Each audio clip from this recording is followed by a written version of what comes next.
ఏ కాలంలో అయినా ఆడపిల్లలకి సమస్య ఏంటంటే జుట్టు ఊడిపోవటం. సో, ఈ జుట్టు ఊడిపోకుండా పట్టు కుచ్చిలా ఉండడానికి నేనొక చిన్న చిట్కా చెప్తాను. అది ఈ ఆయిల్ వాడితే కంపల్సరీగా జుట్టు చాలా మంచి గ్రోత్ ఉంటుంది. జుట్టు ఊడిపోకుండా కూడా ఉంటుంది. సాఫ్ట్‌గా కూడా తయారవుతుంది. అయితే ఈ మందార పువ్వులుంటాయి కదా! మందార పువ్వులు మనం నీడలోనే ఎండబెట్టుకోవాలి. ఎండలో ఉంచకూడదు. నీడలోనే ఎండబెట్టేసుకోవాలి. అలానే కరివేపాకును కూడా నీడలోనే ఎండబెట్టుకోవాలి. తర్వాత మెంతులు, పారాచూట్, కొబ్బరి నూనె. అయితే ఫస్ట్ ఏం చేయాలంటే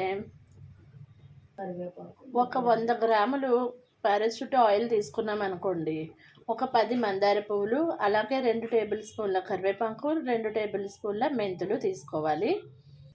కొబ్బరి నూనె బాగా ఇలా వెచ్చబడిన తర్వాత మందార పువ్వుల్ని, నెక్స్ట్ కరివేపాకు, నెక్స్ట్ మెంతులు, వీటి మూడింటిని వేసేసి చూసారా ఇలాగా బాగా కాగనివ్వాలి. ఇలా కాగిపోయిన తర్వాత ఇలా చూసారా బ్రౌనిష్గా రావాలి. మాడిపోకుండా ఇలా బ్రౌనిష్గా రావాలి. ఇలా వచ్చిన తర్వాత మీకు ఆయిల్ కనపడుతుంది కదా కిందన, ఇలాగ ఆయిల్లో బాగా ఇలా ఉడికిపోతుంది. ఉడికిపోయిన తర్వాత మనం ఏం చేయాలంటే ఈ పువ్వులు బ్రౌనిష్ వచ్చేంత వరకు ఇలాగే నూనెలో కాయాలి. ఇలా బాగా కాచిన తర్వాత ఇప్పుడు మనం స్టవ్ ఆఫ్ చేసేసుకోవాలి.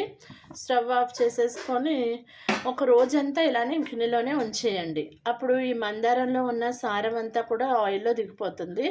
అప్పుడు నెక్స్ట్ డే మనం ఏం చేయాలంటే ఒక డబ్బా గాజు సీసా అన్న తీసుకొని అందులో ఈ ఆయిల్ సేవ్ చేసుకొని పిల్లలకి ఏం చేయాలంటే డైలీ కుదుళ్ళ నుంచి ఆయిల్ పెట్టాలి. తలస్నానం చేసే ముందైతే మర్చిపోకుండా ఒక 1 అవర్ ముందర ఇలా ఆయిల్ బాగా పెట్టేసి తర్వాత మంచిగా హెడ్ బాత్ చేపించండి.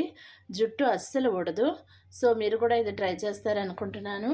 మీకు నా వీడియో నచ్చినట్లయితే please like, share and subscribe to my channel. Thank you for watching.